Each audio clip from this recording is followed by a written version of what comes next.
여러분 안녕하세요. 모두 주말 잘 보냈어요? 또 월요일이 되었어요. 이번 주도 여러분 즐겁게 한 주를 시작하시기 바랍니다. 2021년 1월 25일 월요일 듣기 수업 안내 영상을 시작하겠습니다.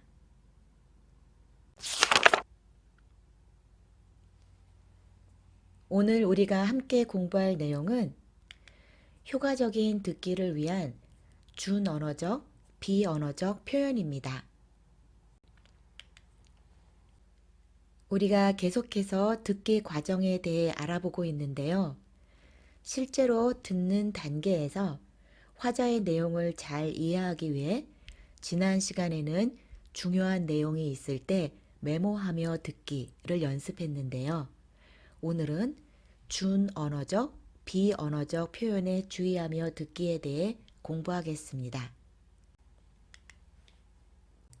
지난 시간에 잠깐 준언어적, 비언어적 표현에 대해 언급했었는데요.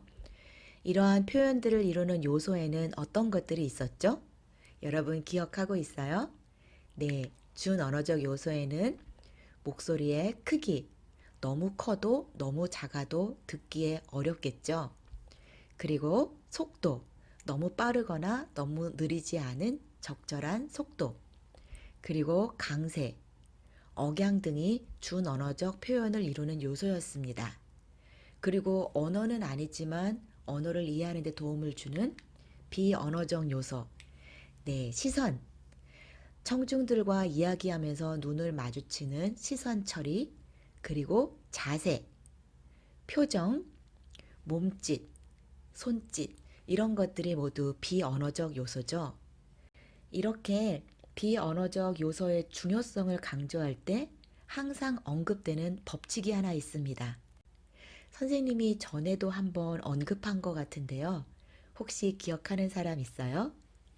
네, 바로 메라비언의 법칙입니다.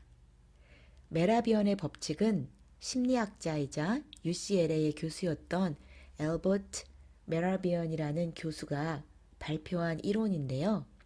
상대방에 대한 인상이나 호감을 결정하는 데 있어서 청각적, 시각적, 언어적 요소가 차지하는 비중을 나타낸 것입니다. 어떤 요소가 가장 큰 영향을 미치고 있을까요?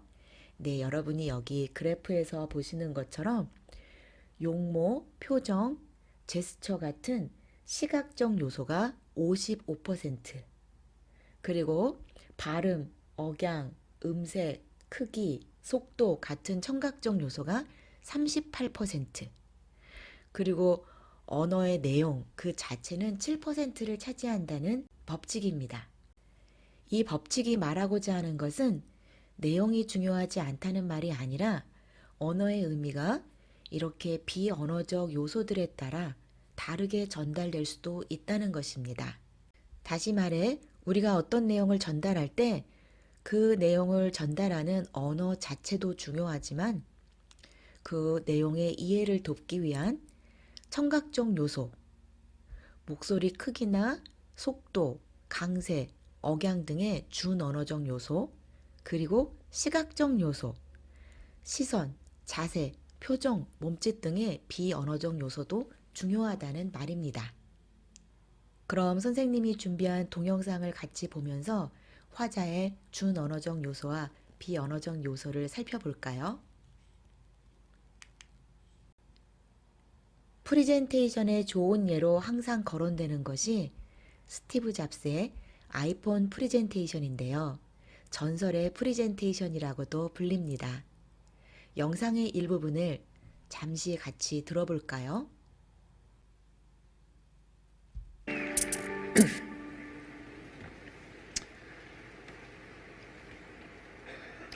This is a day I've been looking forward to for 2.5 years.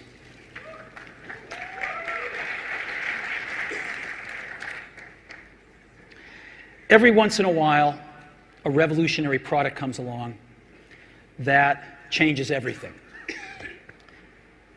And Apple has been, well, first of all, one's very fortunate if you get to work on just one of these in your career. Apple's been very fortunate. It's been able to introduce a few of these into the world. In 1984, we introduced the Macintosh. It didn't just change Apple, it changed the whole computer industry.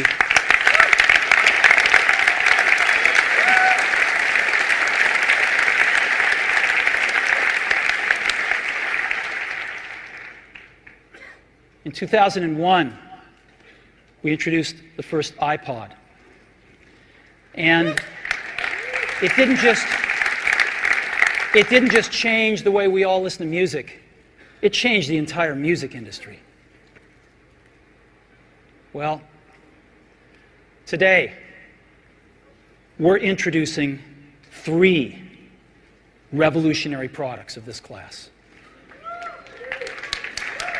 The first one is a widescreen iPod with touch controls.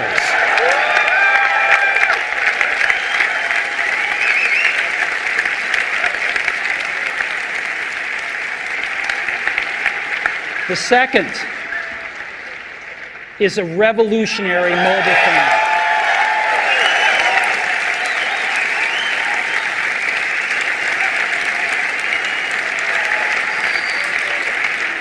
And the third is a breakthrough internet communications device. So, 3 things: a widescreen iPod with touch controls, a revolutionary mobile phone, and a breakthrough internet communications device. An iPod, a phone, and an internet communicator. An iPod, a phone. Are you getting it?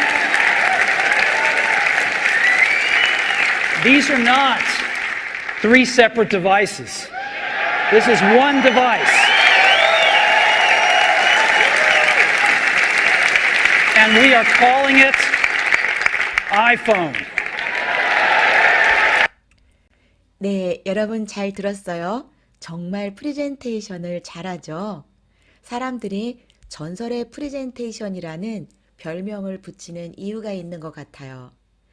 시간 관계상 그리고 영상의 저작권 때문에 전부를 듣지는 못했지만 잠깐 들었던 서론 부분에서도 청중들의 시선 그리고 청중들의 관심을 끌 수 있는 좋은 전략 그리고 준언어적, 비언어적 표현들을 사용하고 있는데요.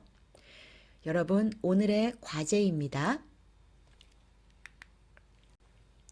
여러분이 전체 영상을 들으면서 아래 3가지를 생각해 보세요. 첫 번째, 화자가 사용한 준언어적 요소는 어떠한가? 여러분, 목소리 크기, 속도, 강세, 억양뿐만이 아닙니다. 선생님은 지금 들으면서 준언어적 요소 중에 문장과 문장 사이에 휴지, 끊어읽기를 정말 잘하는구나 라는 생각을 했어요. 여기에 보면 목소리 크기, 속도, 강세, 억양은 예를 들어 나타낸 것이고 등, 그 외에도 준언어적 요소들을 여러분이 찾을 수 있을 거예요. 그리고 화자가 사용한 비언어적 요소, 솔직히 한국에서는 이렇게 일어서서 움직이면서 발표를 하는 화자가 많지 않은데요. 스티브 잡스는 공간을 활용하면서 효과적인 발표를 하고 있는 것 같아요. 때로는 청중을 바라보기도 하고 때로는 일부러 바닥을 바라보기도 하고 생각하는 것처럼 그리고 화면을 바라보기도 하면서 굉장히 자연스러운 시선 처리를 하고 있고요. 그리고 자세, 표정, 몸짓, 손짓 모든 것들이 굉장히 자연스러운데요.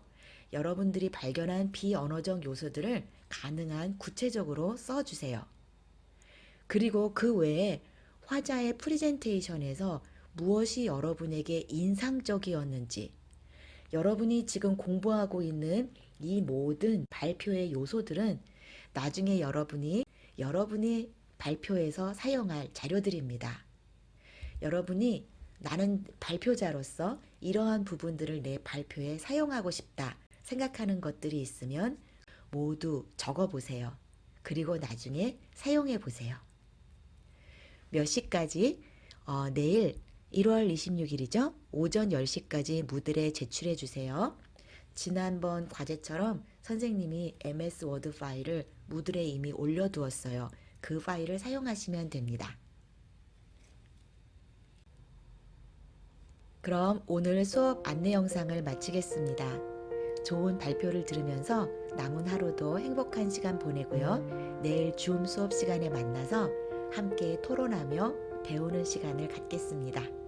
그럼 저는 내일 만날게요. 여러분 모두 안녕.